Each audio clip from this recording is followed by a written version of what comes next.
उत्तरी पूर्वी दिल्ली के मोनी बाबा मंदिर के प्रांगण में मोनी बाबा मंदिर कर सेवा समिति के द्वारा किया गया भागवत कथा का आयोजन। आज तक उत्तर प्रदेश न्यूज चैनल के साथ संवाददाता रविंद्र शर्मा दिल्ली मोनी बाबा मंदिर के प्रांगण में भागवत कथा का भव्य आयोजन किया रहा है, जिसमें सभी क्षेत्रवासी बढ़ चढ़कर भाग ले रहे हैं। कथा का श्रवण करने के लिए क्षेत्र की महिलाएं दूर दूर से आ रहे हैं। भागवत कथा का रसपान वृंदावन से आई कथा वाचिका व्यासपीठ हरिप्रिया जी के श्रीमुख के द्वारा किया जा रहा है। कथा का रसपान करने के लिए लोग समय से पहले ही आकर बैठ जाते हैं, कथा वाचिका का इंतजार करते रहते हैं। कथा वाचिका के आने के बाद सभी श्रद्धालु बड़े ध्यान पूर्वक कथा में मग्न होकर कथा का श्रवण करते हैं। ऐसा लगता है जैसे पूरे का पूरा क्षेत्र भागवत कथा श्रवण करने यही आ गए हैं। इतनी गर्मी होने के बाद भी श्रद्धालु कथा का रसपान पाने मंदिर प्रांगण में आते हैं।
भाव से मिलकर के ठाकुर जी के चरणों में एक और होली का सुंदर सा भजन उसके बाद आएगा।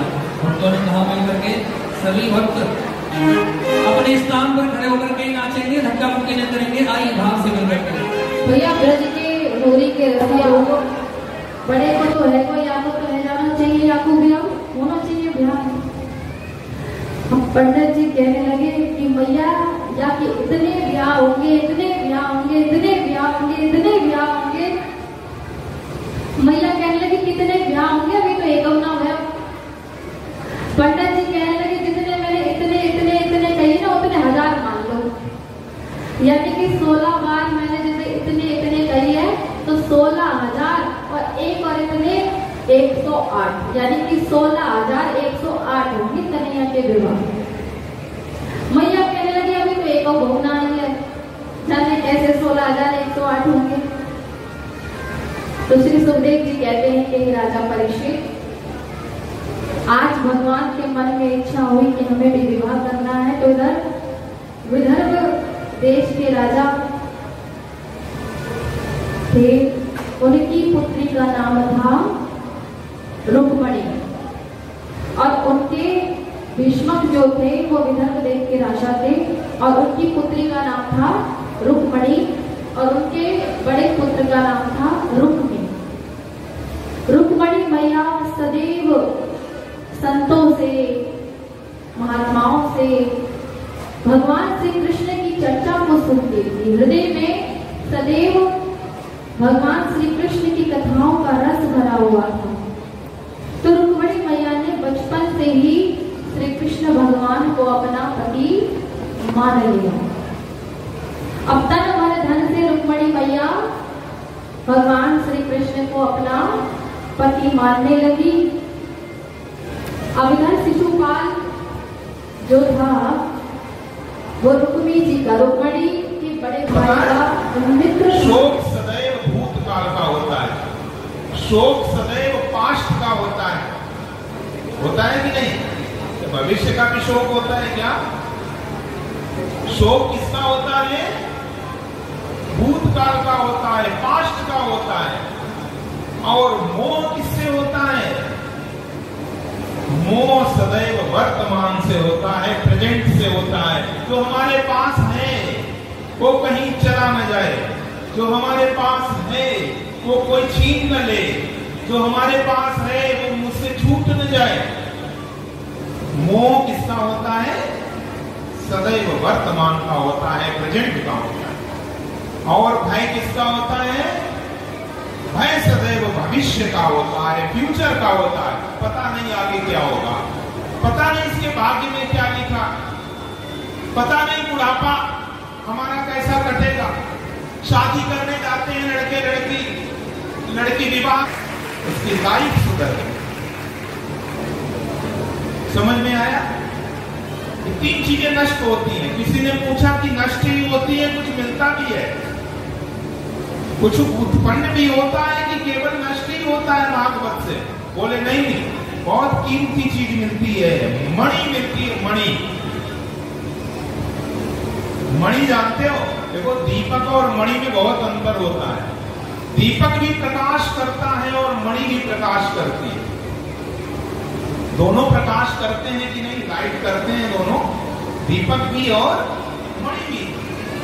लेकिन दीपक की प्रकाश में और मणि के प्रकाश में बहुत अंतर है, बहुत डिफरेंस है।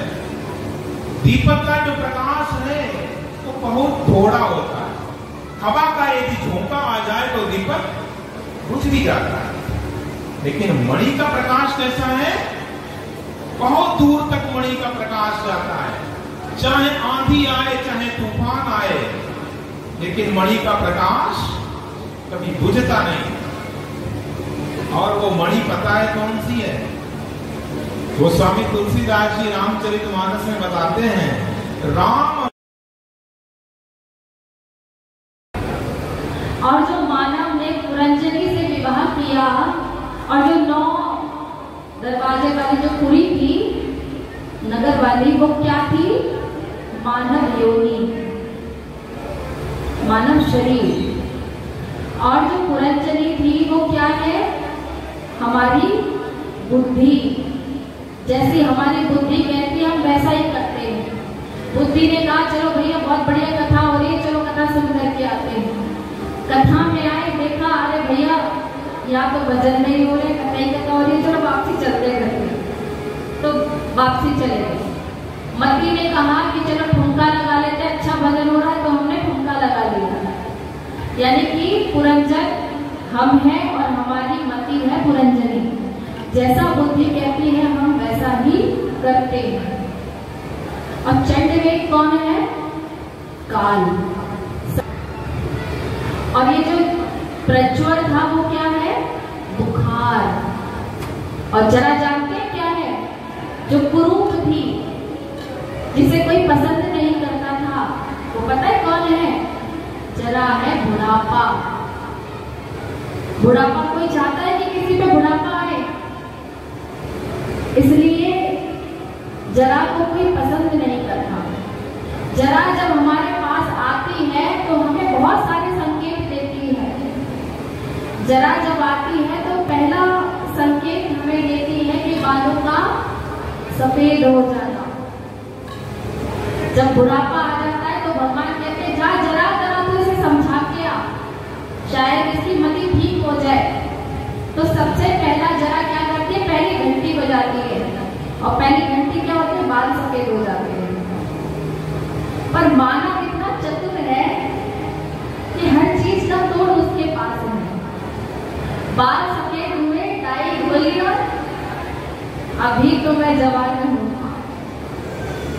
तो बाल काले करेंगे।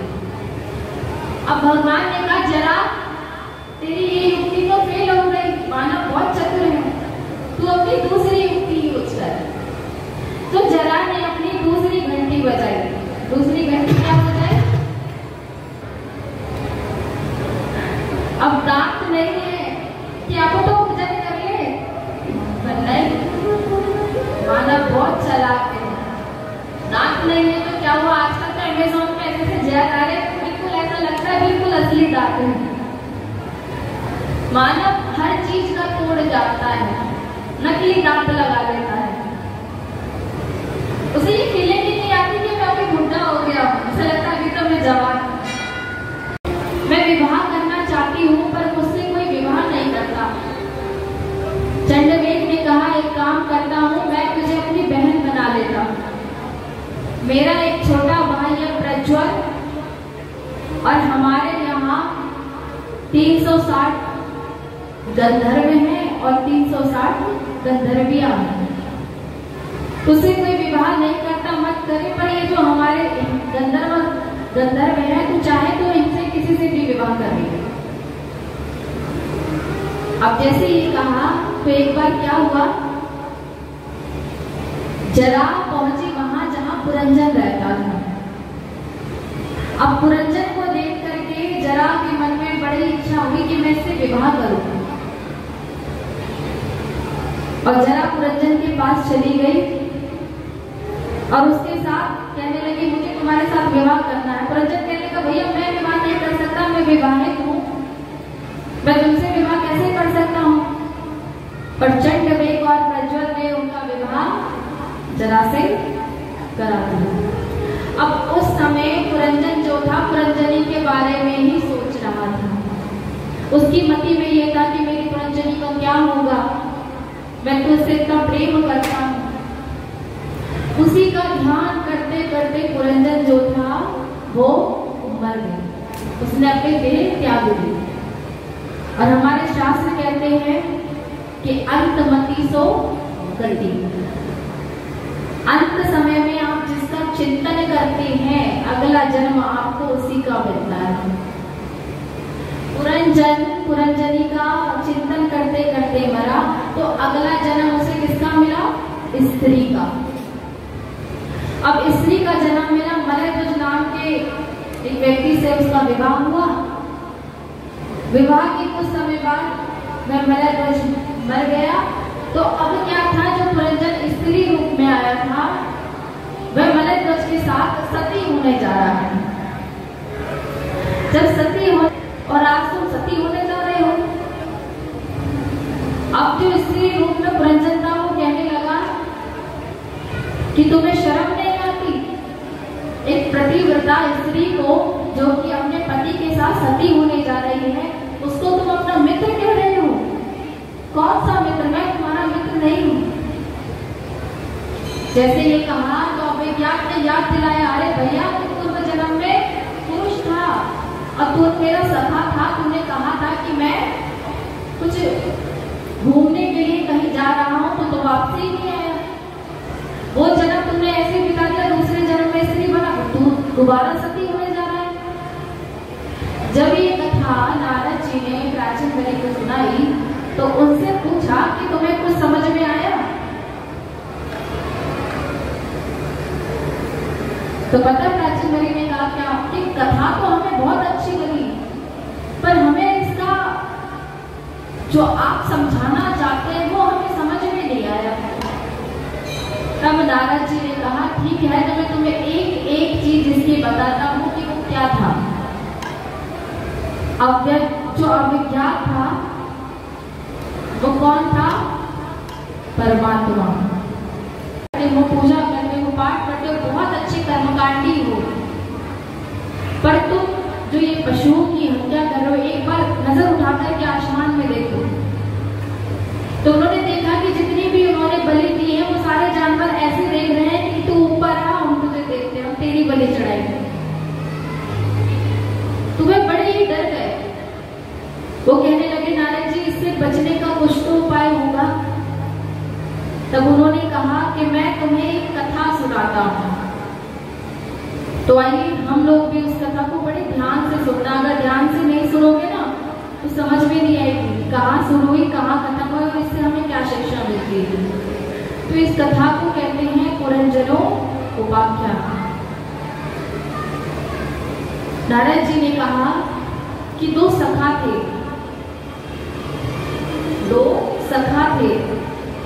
एक का नाम था अविद्या और एक का नाम था पुरंजन। अब वह जो पुरंजन था वह अपने सखा के साथ बहुत आराम से रहता था। उन्होंने कहा कि मेरी इच्छा है कि मैं कुछ घूमना चाहता हूँ, मैं घूमने जाना चाहता हूँ। वह पृथ्वी पे आया, पृथ्वी पर आया और जो पुरंजन था उसने बहुत सारे शहर देखे, बहुत सारे नगर देखे, पर उसे कुछ पसंद नहीं आया। पर एक महल उसको बहुत ज्यादा पसंद आया, वो था 9 नगर वाला महल। उसमें वह जाकर के चला गया। ये कथा किसी ने सुनी है? सुनी है ना? और अगर ध्यान से नहीं सुनोगे तो समझ में नहीं आएगी। तो उसमें वह चला गया। उसने वहां क्या देखा कि वहां एक स्त्री थी और वो स्त्री बड़ी ही सुंदर थी, बड़ी ही सुंदर थी। उसको देख करके पुरंजन उस पर मोहित हो गया, मोहित हो गया और उससे कहने लगा कि आप कौन हो सुंदरी? वो कहने लगी कि मैं इस नगर की मालकिन हूं। कहने लगे अच्छा। उन्होंने पूछा क्या तुम्हारा विवाह हो गया? पुरंजन ने पुरंजनी से पूछा क्या तुम्हारा विवाह हो गया? उन्होंने कहा नहीं, मेरा विवाह नहीं हुआ है, पर मेरे माता पिता भी नहीं है। ये 5 फण वाला जो सांप तुम देख रहे हो ये मेरी रक्षा करता है और मेरे ये 10 सैनिक हैं जो हमेशा इस महल की रक्षा करते हैं। वो कहने लगा कि मुझे तुम बहुत पसंद हो, क्या मैं भी तुम्हें पसंद हूँ? पुरंजनी कहने लगी मेरा भी विवाह नहीं हुआ है और मुझे भी तुम पसंद हो। तो दोनों ने आपस में विवाह कर लिया। विवाह कर लिया। अब तो ये स्थिति हो गई कि जो पुरंजन था वो पुरंजनी के प्रेम में इतना आसक्त हो गया कि जो पुरंजनी करती वही पुरंजन करता था। पुरंजनी रोए तो पुरंजन रोए, पुरंजनी हंसे तो पुरंजन हंसे, पुरंजनी खाए तो पुरंजन खाए। इतना ज्यादा वह उस स्त्री में आसक्त हो गया। अब एक दिन क्या हुआ कि पुरंजनी बिना बताई बाहर चली गई। पुरंजन बड़ा परेशान हो गया कि कहाँ चली गई, किधर चली गई।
त्रिशूल गले सर्पों की माला, हाथों में त्रिशूल गले सर्पों की माला, नंदी पे चढ़कर आना होगा, नंदी पे चढ़कर आना होगा। एक बार ऐसे हाथ उठाओ, आज ऐसे हाथ कछुआ के और ऐसे हाथ इंसानों के, और ताली बजा के डमू डमू डमरू बजाना होगा, डमरू वाली बाबा तुमको आना होगा, डमू डमू डमरू बजाना होगा।